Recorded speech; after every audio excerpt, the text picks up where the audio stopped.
Welcome to Inside the Video Store.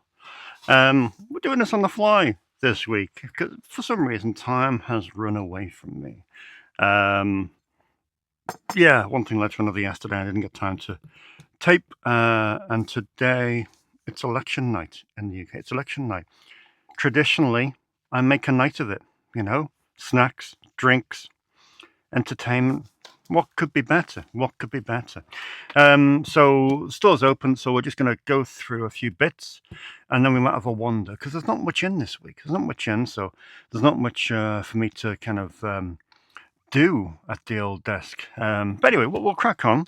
I hope you're well. It's been a crazy week at Snips Movies. I don't know what happened, but for some reason, on Sunday evening, I broke the record again, or we broke the record. More films out at any point during the store's entire 31-year history. Crazy number of films out online. I don't know what caused it. It was bright weather. It was May.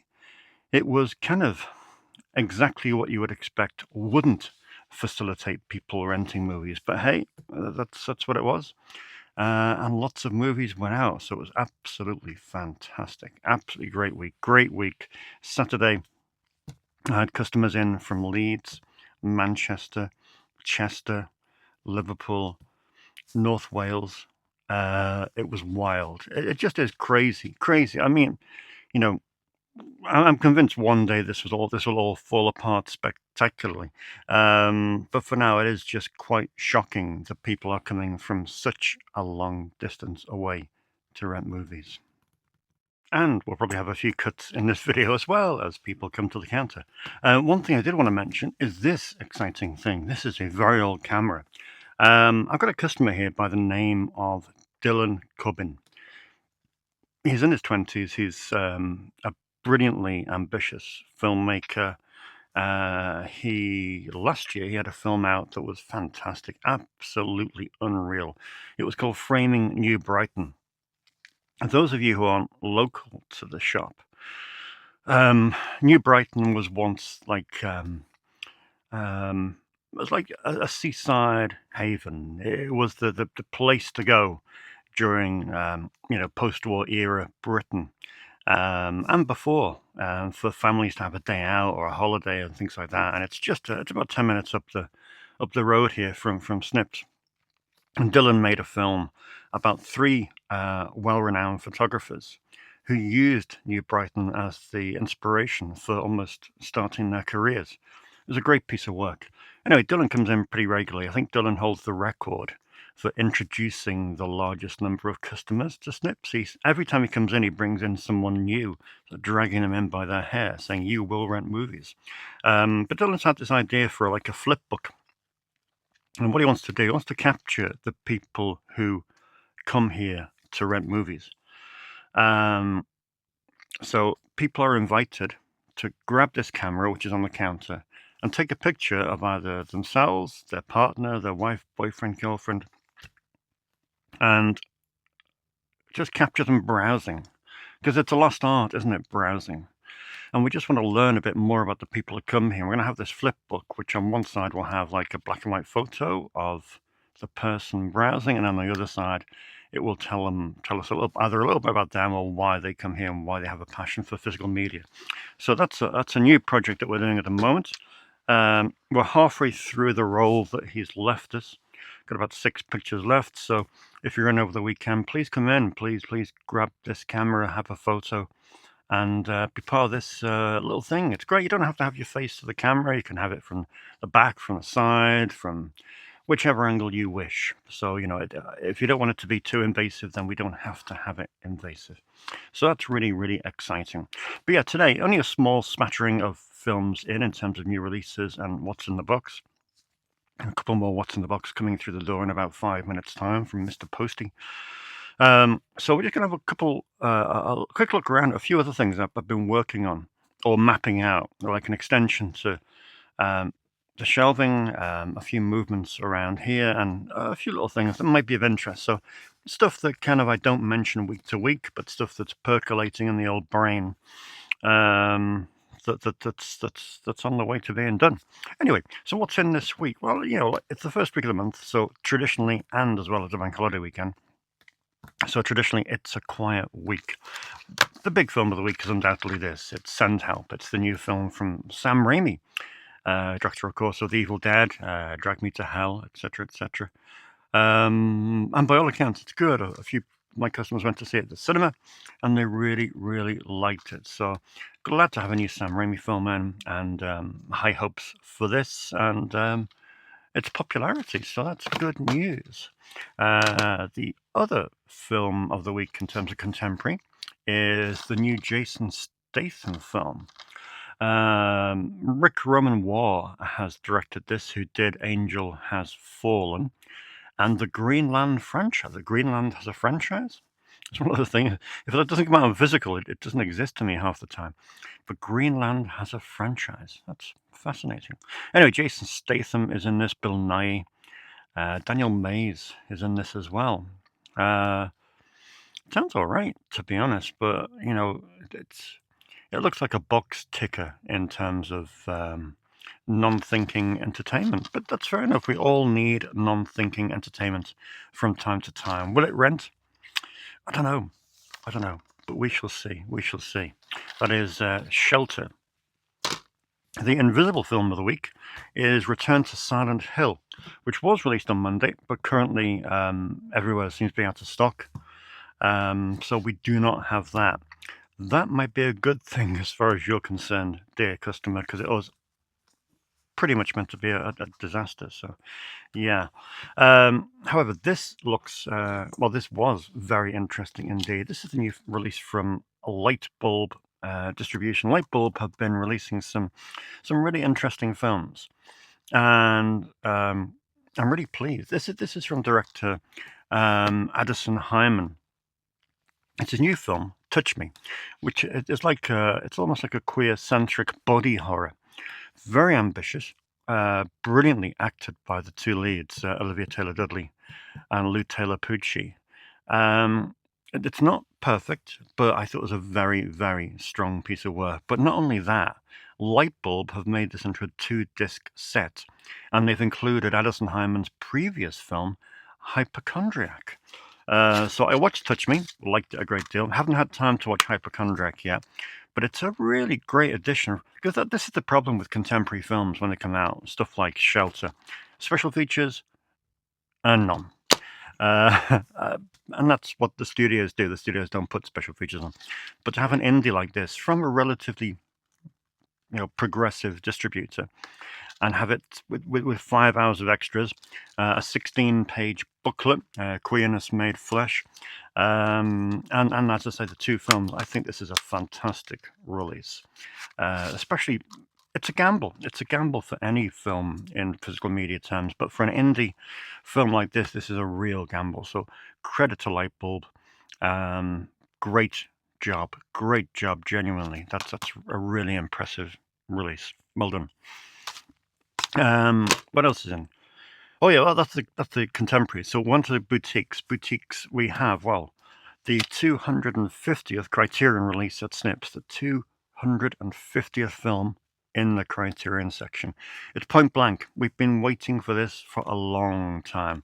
I've been treading water on an imported DVD of Point Blank for many, many years, and I'm so glad to now be able to have it on dual format, 4K UHD and Blu-ray. It's John Borman's film, of course, from 1967. It's a fine piece of work. There's an audio commentary on this from John Borman and Steven Soderbergh. Interview with John Borman, and lots of other things as well, including a piece from Jim Jarmusch about Point Blank. So this is a great release. And yeah, like I say, the perfect film to be the 250th addition to the Criterion section at Snips. What else is in the boutiques? What's these two, really?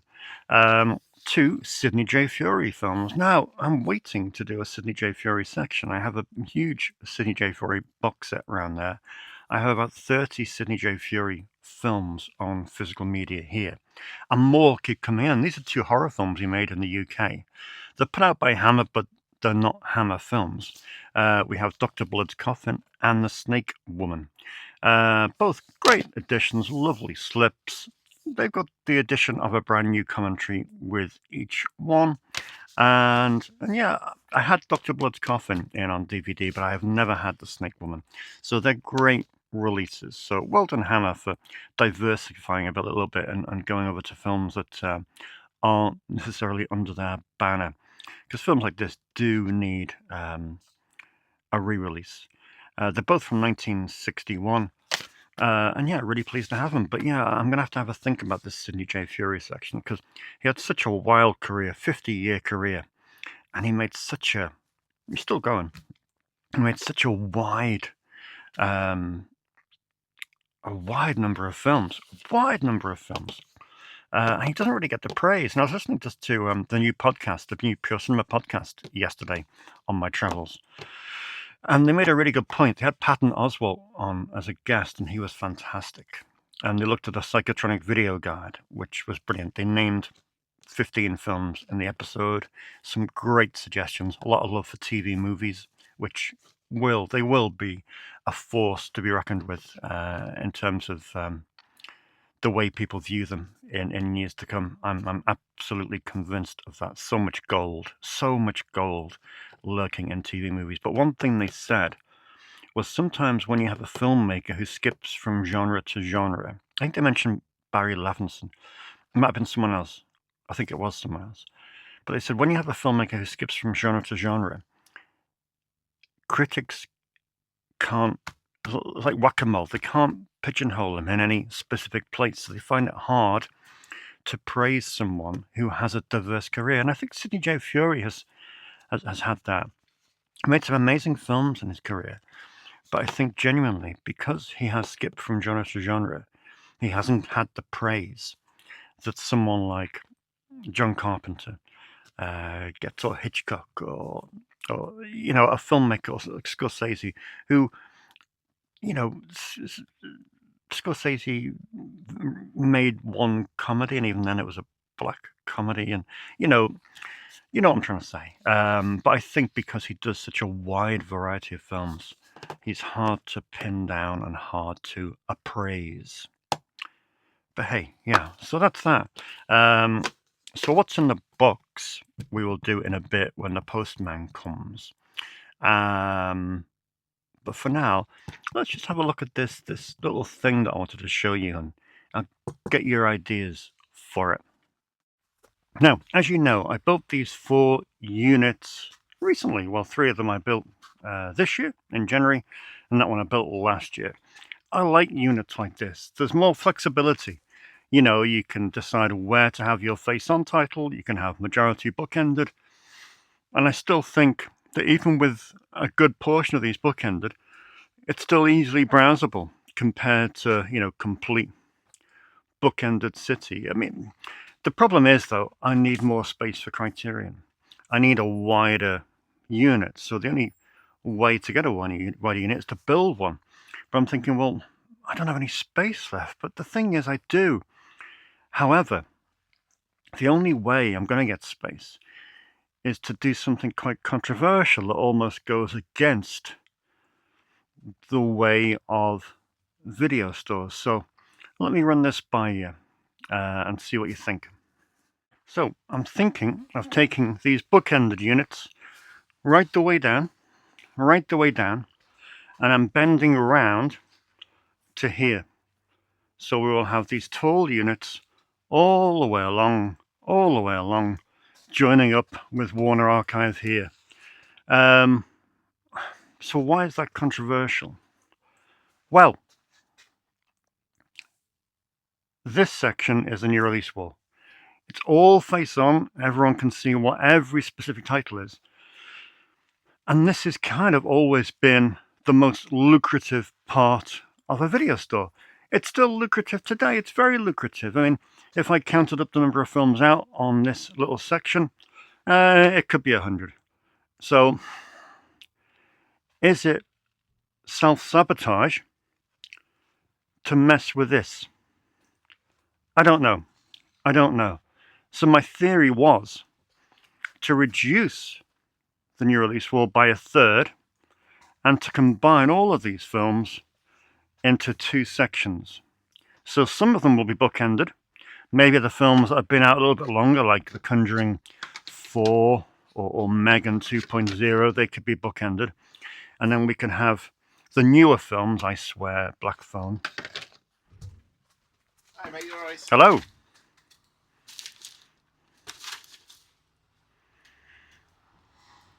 Fantastic. There you go. Thank you very much. Alright. See you soon.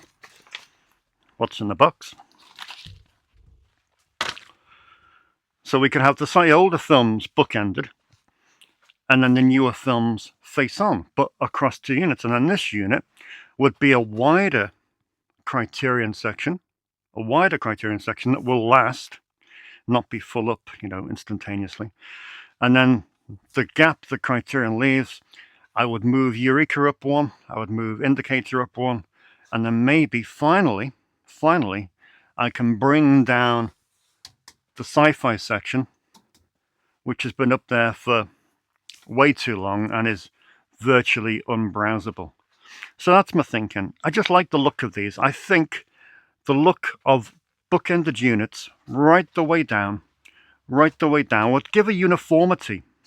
And because they're so tall and because they're quite imposing, I just think it would be a wow factor where you would walk in and you would literally be overwhelmed with physical media.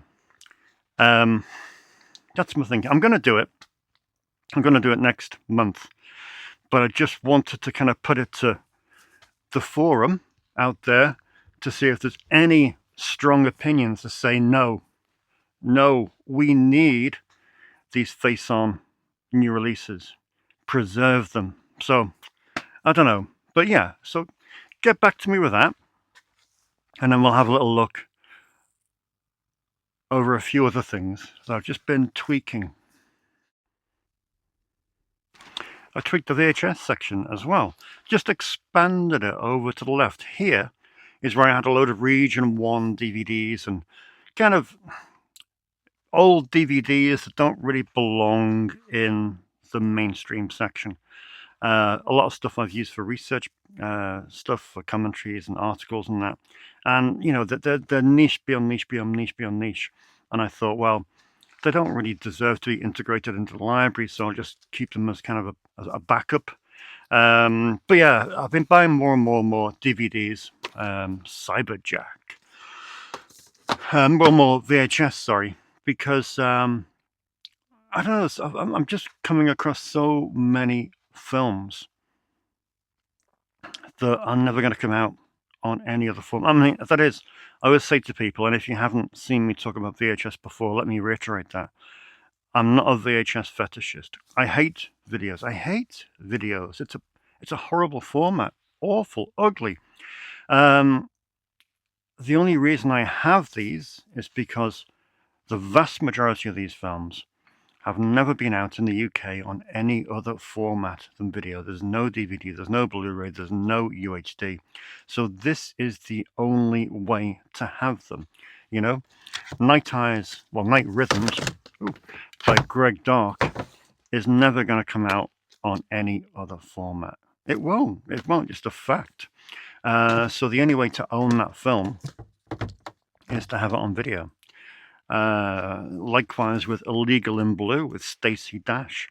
It will never come out on any other format. So the only way to own it is on video, whether we like it or not. So it's a necessity. So I'm buying more and more VHS. We're up to about 350 now, are we? I forget what the database says. But yeah, so I wanted a bit more space for them. So I shifted those DVDs into the kitchen, which isn't a great place for them, but hey. And yeah. We've dropped down the XXX films as well. So the XXX films were about 5 shelves a few weeks back, and now dropped them down to the full length of that fixture because they deserve it. Obviously, I can't display them in any way whatsoever, which is a shame because they're all great movies. Okay, some not so great. But with the release of Behind the Green Door, Resurrection of Eve, and even Debbie Does Dallas, I just thought, well, I'll give them more of a spread, no pun intended, because that's what they deserve. And I love that genre. As you know, I've written about it extensively in the past in my book on Gary Graver, and if you've ever visited the Schlock Pit, you will see that that's infested with XXX writing. So yeah, so that's all that's changed here. We dropped down the XXX to a full fixture, and the VHS is now expanding over to the left. So inevitably, in a year or two, this will be this will be chock full of VHS, because I'm buying maybe one title a week that's never been out on any other format. So there's always something to purchase in terms of videos, unfortunately. But it's great to see that the Tape Trove in the Red Brick Market in Liverpool is now offering a VHS cleaning service. So when occasionally you might get a mouldy tape, I try and ensure that I have none, but inevitably one falls through the cracks from time to time.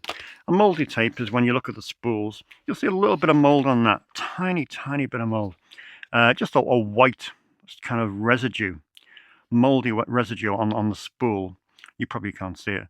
But Tape Trove in Liverpool is now offering a tape cleaning service in which some white spirit vinegar will be put through your VHS tape that you love so dearly, and it will clean it up. Because once you have that mold going into your VHS player, it does kind of spread, and it's not a good thing. So hey, but yeah, I'm very lucky. I do stringently check every tape before I purchase to make sure none have mold, and certainly in this quite warm environment, they do tend to preserve quite well, luckily. Just picked these up this week. Tales from the Crypt, a great series, anthology horror series, based on the old William Gaines EC comics. And they're great. And to be honest, I use these so often for commentaries, and I've never owned them. The only downside is they're only Region 1. And of course, they're TV, so I shall put them in the TV series section, which is right in the back. This is where we put the old DVD stock that I mentioned before. Like I said, it's far from ideal, but what I will do is build a unit at some point this year to house these. But for now, films like the awesome Diamond Men, which if you've not seen is absolutely mega. It's Robert Forster and Donnie Wahlberg in a really cool film. Something like Abel Ferrara's Go-Go Tales, which has never had a UK release, annoyingly. The brilliant Kraken Tentacles of the Deep is a sci-fi movie that I love dearly, but it's only available on Region 1 DVD. And other stuff, take that for example, American Samurai, which, did that come out over here at last? I think it did, didn't it? I forget. But no, I thought it had an upgrade. But yeah, just stuff here that I've used for projects in the past. It's like these are coming out eventually, I think, from Synapse this year, these Andy Sedaris movies. But I've got this 12-disc box set anyway, because until they do, these are the only way I've got these films. They're all on Region 1 DVD, but it is 12 Andy Sedaris films that are just cool. So that's where they're going. So these Tales from the Crypt will make their way into the TV section in the back. And there we go. Then go down there by the Twilight Zone. So there's my TV. I know I don't tend to show that to you very often. There's some good stuff there. And like I say, I could never, ever get rid of it. Some of that stuff, I don't know, like Masters of Horror, I love to bits. I could never depart with that. And then some of the great TV series from years gone by, like Oz, for example. Those Orson Welles Great Mysteries, they were put out by Network a couple of years back now. Of course, Network have gone bust. So you just won't be able to find these ever again. So you just can't get rid of stuff like that. Things like great anthology horror series like Shadows of Fear that Network put out. Also stuff like The Hitchhiker. Again, another great anthology horror series. That was on HBO. Stuff like this you won't be able to get. What else we got here? You remember me getting these in last year, the Alfred Hitchcock Hour and Alfred Hitchcock Presents. Important TV stuff. Homicide: Life on the Street, arguably one of the greatest TV series ever made. Ditto Kolchak, The Night Stalker. Now in America, you've been lucky enough to get a luscious Blu-ray of this from Kino Lorber. But here I'm just kind of stuck with the old DVD, but it will do for now. So yeah, there's loads here, like the old Tales from the Tales of the Unexpected box set, which is just great TV. Tales from the Dark Side, all 4 series of that, which is fantastic. Tales of Unease, a great little British TV show that I think most of it got lost, but they've resurrected 7 episodes. So yeah, the TV series, important. Some of them is never going to go out. I mean, Lost is probably never going to go out again, but that's fine. I don't mind hanging on to stuff like this because I think it is of cultural significance. And don't ask me about that. It's a long story. Right, let's crack on. Okay, we've got time for what's in the box. Ordinarily, I would take what's been going out this week and put together some what's in the boxes, but we might as well do this afternoon because this afternoon has been a crazy afternoon.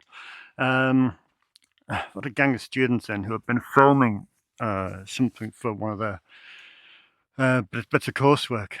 So they've been renting. I always like seeing what students are renting because it always amazes me. It always amazes me where kids who are 19, 20 get their influence from, get their ideas from of what to watch. Maybe it's off their course, maybe it's off Letterboxd. What do we send out? We sent out Lars von Trier film that I'm not even familiar with. The Boss of It All. The Boss of It All went out this afternoon, as did a Wong Kar-wai film that I'm not familiar with, which is Days of Being Wild. So that's something else. More student picks include The Driver's Seat, the Elizabeth Taylor film. Did not expect that to rent out. The new Arrow Blu-ray of Day of the Locust. Cassavetes is such a major figure with students these days, it seems, and Too Late Blues has gone out, which is a rarity for that one to go out, to be honest. And really pleased to see this going out. I'm not a fan of Peter Bogdanovich personally, but he is a great filmmaker. And Saint Jack is one of my favourite films of his. It's a brilliant film. It's just frustrating that it's never had a British release. This is this coming from it's a French release, wasn't it, on the Carlotta label? But it's a great dual format Blu-ray DVD combo, and Saint Jack is just amazing. More student picks was Danger Diabolique, which is nice to see kids renting Mario Bava. That's really cool. Bound for Glory, which Hal Ashby, bit of a surprise. Would not have that on my student Snips bingo card. And Saturday Night, Sunday Morning. So yeah, so there's some kids renting some great films. Henry has been in, always renting an eclectic mix, and he has rented American Psycho 2. Now, American Psycho 2 is one of my unrentables. You've heard of The Undateables, right? The Channel 4 TV show. I like that show. It's a nice show. But The Unrentables is a new series I'm starting on Letterboxd and Instagram. Every day I'm posting a film that has had 0 rents. Maybe 1 rent, maybe 2 rents, but pretty much never been out in 20 years. The first one I did was Almost Heroes, the Chris Farley, Matthew Perry film. Then we did American Psycho 2. Then we did Young Adam with Ewan McGregor. Some of these are really good films. I forget what yesterday's was. Oh, it was a terrible Bucky Larson comedy, the SNL kind of spin-off-ish adjacent thing. So yeah, there's something fun every day. And every day I add that film like this to Letterboxd so people can see what films are in the Unrentables. And every one of the Unrentables are available to rent for free. You will not be charged to rent any of the films on that list. And you know, in a year's time, there could be 300 plus films on that list that you can rent for free, simply because they don't get much love. So it's nice to bring attention to, you know, problematic, sometimes mediocre. But every film is worth a look. Every film is worth a look, except Faces of Death, which I saw last night for the first time, and I despised it beyond belief. But yeah, Henry has rented some quality films. He's rented John Frankenheimer Seconds, rented Redline. He's rented Strip to Kill just to listen to my audio commentary. No, he hasn't. While we're on audio commentaries, we did our latest audio commentary for 88 Films of the weekend, which was great. Really happy with that. We got another 4 on Monday from 88 to do, which is really cool. They're all cool films. And then they gave us an optional 4 more on top of that. And they're the most inappropriate films for us. Like one is a very, very well-known and hot director who we are not qualified to do an audio commentary. But I'm pleased 88 have acquired that specific film, and it's great to see it getting a UK release at last. But yeah, we are not suited for that movie. Anyway, but yeah, Strip to Kill, and you know, if Henry could not get himself in my good books any quicker, then he has rented a David Okoto film. The only way to get yourself into my good books is to rent a David Okoto film. He has rented Nightmare Sisters. So that's a good batch of movies from Henry. Had Dave in, who's powering through a stack of movies this week. He's the first person to rent Point Blank, which I mentioned before. Manhunter's gone out again, and that really needs a UK Blu-ray release. Friday Night Lights. I love that film to bits. As I've said on the show in the past, I'm not a sporty person by nature, but I love a good sports movie. So good. Then we've had a brand new customer in from just across the rural, and he did not know he existed. 4 miles away, didn't know he existed. That's kind of the thing. I hate repeating myself on social media, but unfortunately, it's a necessity. If you have people living literally down the road who don't know you're here, not through any fault of their own, then you just got to keep banging that drum every single day, even though it seems to be irritating people, as it would do. But yeah, this guy has found the store through a handful of physical media forums online. He's a member of a number of physical media forums, and he found the store mentioned in one of those pages, which has happened before. And what has he gone for? He's gone for Breakdown. Great film. JT Walsh, top performance. 4K UHD. He's gone for Nightbreed on Blu-ray. And Stephen King's It. Oh, and Affleck was the bomb in Phantoms. And I just had another guy in renting Old Boy. And La Haine. Has La Haine had a Blu-ray release in this country? Do we know? Just curious. Because it is a strong renter. Yeah, so that's a little snapshot. That's this week's What's in the Box. It's a snapshot of what's been renting this afternoon. A quiet, not really, Thursday afternoon at Snips, which is nuts. Just highlight some, before we go on to the comments, let's highlight some of the What's in the Boxes. And there's not loads to go through, but there is some interesting films. Stud Life appeared on a BFI list sent to me by Roxy of 40 lesser known LGBTQIA plus films that need attention. Good list. Many of the films on that list are not available in any form. Stud Life, it's a British film, but you can't get it in the UK on physical media. So I've had to import this German import, but thrilled to get it in. It's mainstream, but some mainstream films I haven't got. The Juror is one part of that whole. Was this a John Grisham thing? No, I don't think it was.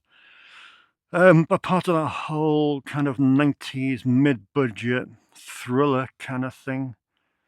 I don't think I saw this when it came out, but there's good people in it.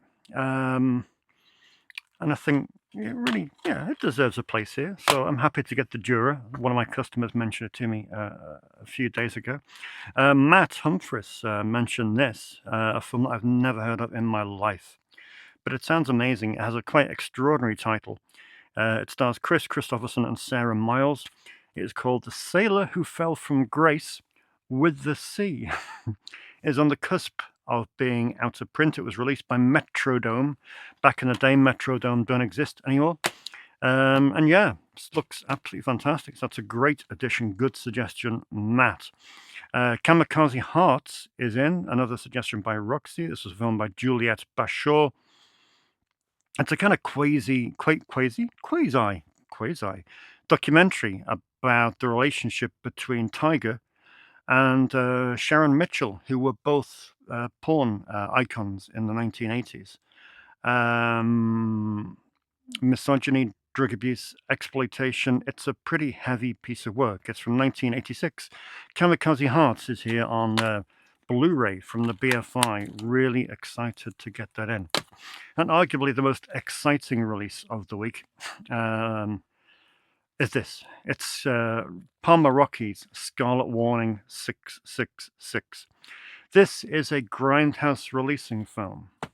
A Grindhouse releasing release. Grindhouse Releasing are, of course, the company owned by Bob Murawski, the Academy Award-winning editor, and Sage Stallone, Sylvester Stallone's son, who sadly is no longer with us.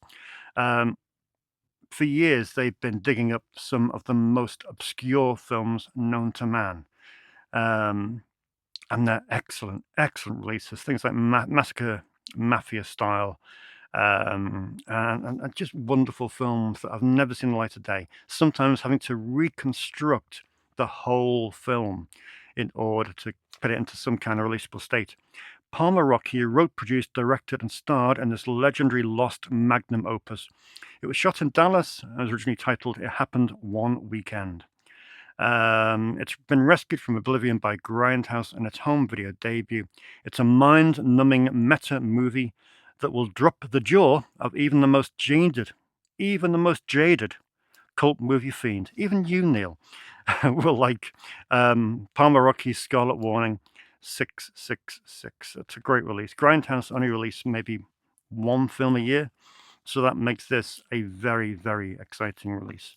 So that is awesome. And that's it. I think that is all the releases to cover. So I'm going to put all of these rentals back on the shelf. It's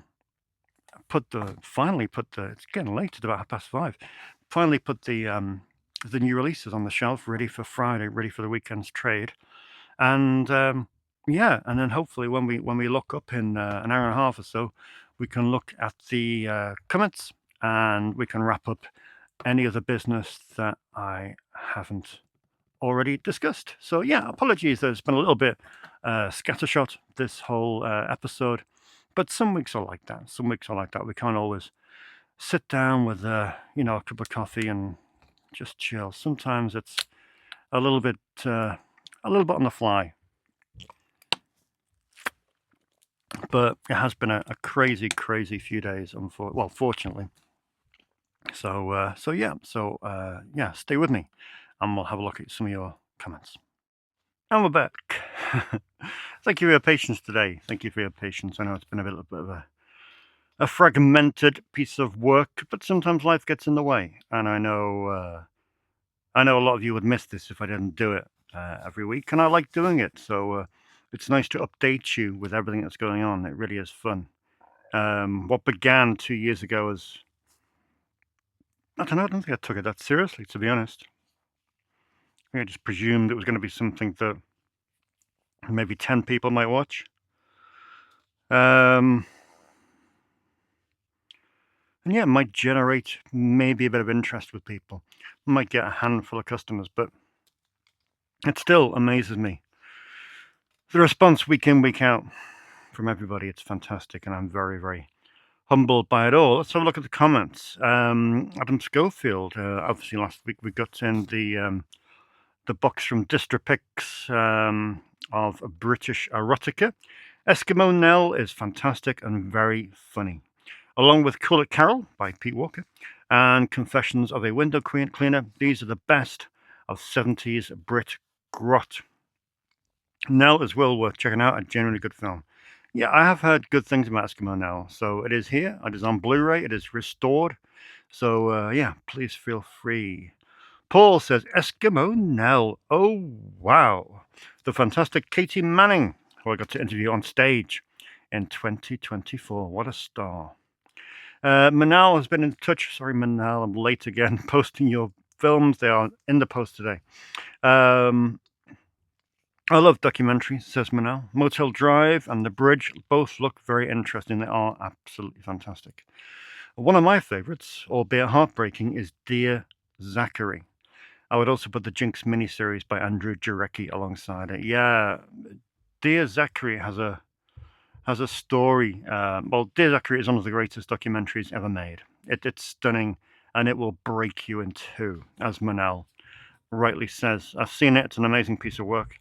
It came out in the UK by a company called Moviola, who were possibly the worst distributor that I've ever dealt with, the worst label, even worse than 101 that I've ever dealt with. Horrific label. So many of their discs had issues. With Dear Zachary, the film would load up to the main menu and go no further. And there was nothing we could do about it. There was nothing we could do about it. They wouldn't reply to emails. I sent them email after email after email. I bought another disc, I bought another copy, and still the same issue. Multiple players, multiple discs. And here we had one of the greatest documentaries ever made. And I could do nothing with it. I couldn't rent it to anyone. It was the most frustrating thing imaginable. And thank you for mentioning that, Manal. I must check if it's been released in Europe and if it's on an importable DVD. That would be good because more people need to be aware of that documentary. Jake mentions about my Letterboxd stats, which are always good for a laugh. John Young says, if the DVDs in your... Check your DVDs in your Tales from the Crypt box set, because my had 2 discs that stopped working. Coming up as not recognized. Thank you, John. That's a handy warning. Connor says that Knife and Heart is such a fantastic film. Knife and Heart, of course, we got in last week. Really good to see it part of your awe-inspiring collection. Thank you, Connor. It's one of the films that I credit with getting me back into cinema during the pandemic. That's interesting. The pandemic was a weird time for films, wasn't it? Some people binged films. Some people maybe withdrew a bit. Couldn't find inspiration. I didn't watch that much during the pandemic, I must admit. I think we're all affected in our own way. I know I stopped writing. I could not write a thing during the pandemic. I don't know why. But I think it's because I used to write here. I still write here. Every essay I've ever wrote, I've written at that counter. And I think because I was stuck at home, I didn't have the routine. I didn't have my like safe place of where I could write. So I don't think I wrote anything for those initial 3 months of lockdown. It was horrific. It was not a happy time. Rafiki is also a fantastic film. Good to know.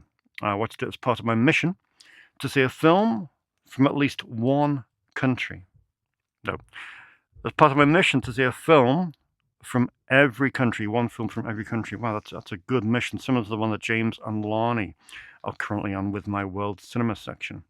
I'm currently at 75 out of 195. That's good going, Connor. That's good going. Are you planning to put it in your World Cinema section or the LGBT section? Well, it is right here. It is right here. There we go. Rafiki in the LGBT section. I think, so many films that are here could go in a number of different sections. But with that one, I thought, no, I'm going to stick it here. James says, how is the quiche, Lorraine? I've told you, James, do not call me Lorraine. That is our secret pet name. The quiche was very nice. I did not have Lorraine, though, unfortunately. Sorry to get into the semantics of quiches. I had a broccoli and tomato quiche. Tonight, I am actually having Lorraine as a tribute to James, and I will think of Lorraine, and I think of James when I'm eating it in my preparation for election night special. Does anyone else do that? Does anyone else get the drinks in and the snacks and stay up till 4 o'clock watching the election results? No. Okay, it's just me then. James Wells says, really enjoyed Pumpkinhead 2, and you and Matty provided a great audio commentary, James. Thank you. I will slip you that £5 note next time I see you. Free Will and Phil says, so glad Letterboxd has emerged as a good alternative. You might even find that younger customers will find the database more easily on there. To be honest, Phil, that's happening already. Had so many people have liked, and my letterbox has gone a little bit crazy.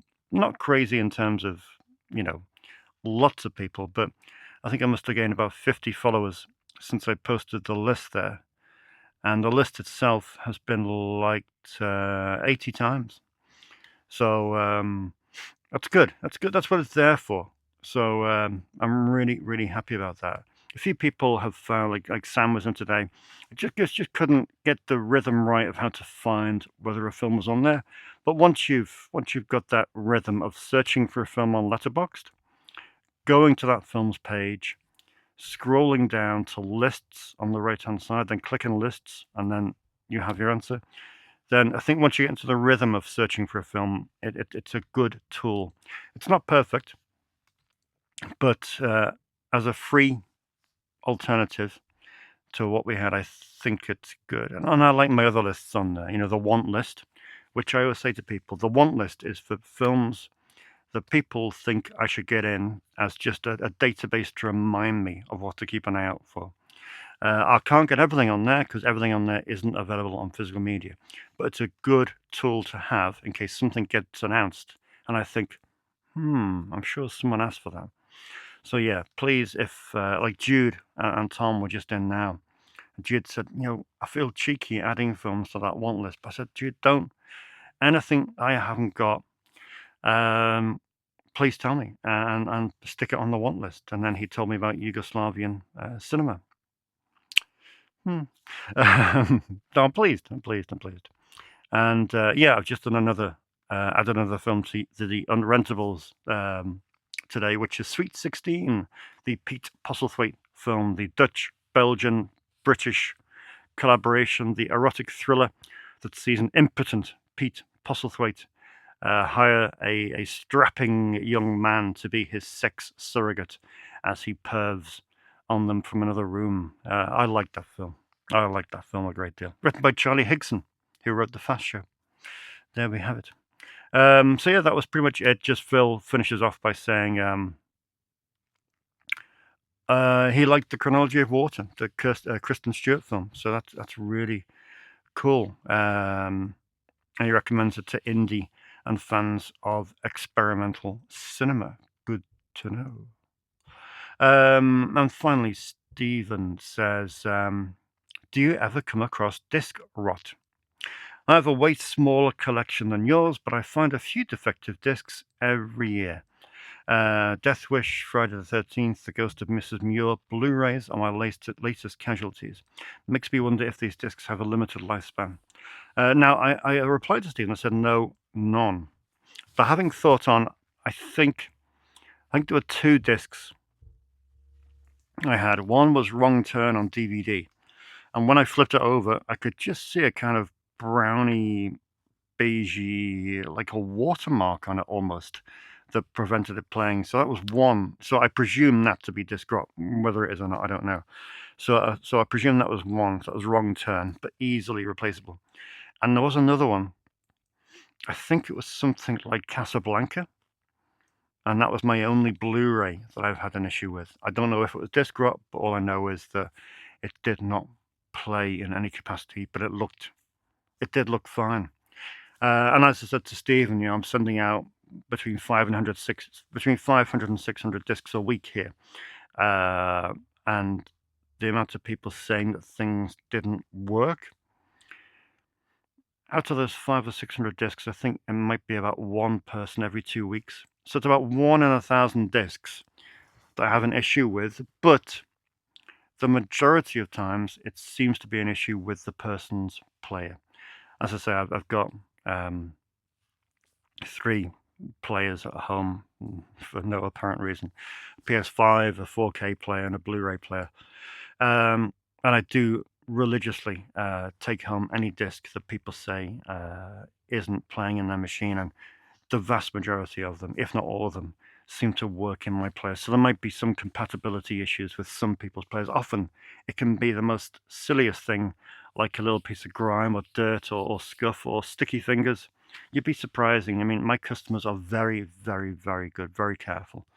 But surprising, you do sometimes get the odd person bringing back a Blu-ray and you flip it over and you'll just see loads of fingerprints because they will just grabbed it out the box. I'll use this one. And just that they could take it like that and put it in their player. And I'm thinking, oh. But hey, and it leaves a horrible sticky residue. Incidentally, this was a new film that came in this week. This is a donation from the lovely Roxy, a film that I don't think will ever rent out. It's never had a UK release. It's a film called Transylmania. Retitled College Vampires for the German market. Transylmania is described as Twilight meets American Pie. Yeah, current IMDb score 3.8. We shall see. We never know. I'll stick it on the shelf there. Maybe people might take it. And one other film that came in this week, which I'm really, really thrilled about. Obviously, as you know, I have 78 films directed by David Okoto here. He is the most well-represented feature film director at Snips.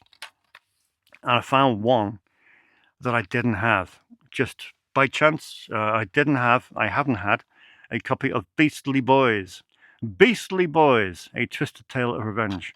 But not only that, lo and behold, this is actually a limited run of 500 copies. And we even get a Dakota signature on the inner sleeve. A Dakota signature on the inner sleeve. Look at that. I mean, you know, that is now the crown jewel, no pun intended, or pun intended, of my Dakota collection. And you'll love this. Those of you who are familiar with David Okoto will scoff loudly at this synopsis. Prolific, yes, that's true. Cult filmmaker David Okoto unleashes a new diabolical experiment in extreme and provocative horror with Beastly Boys. With a retro 70s grindhouse style and a dreamlike European sensibility, this dark and fetishistic tale is reminiscent of the films of controversial French shockmeister Jean Rollin. I mean, I like Dakota, but I may just have to draw a line when it comes to comparisons with Rollin. I may just have to draw a line. Right. Anyway, off we go. All done. Thank you very much for watching today. Next week it'll be a far more sedate occurrence, but I don't think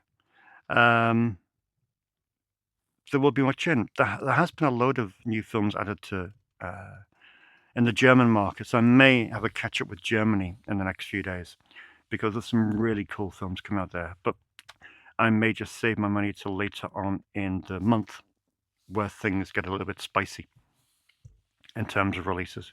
But we shall see. In any case, whatever happens, whether we've got one film here or 100, I shall be here back with you in 7 days' time.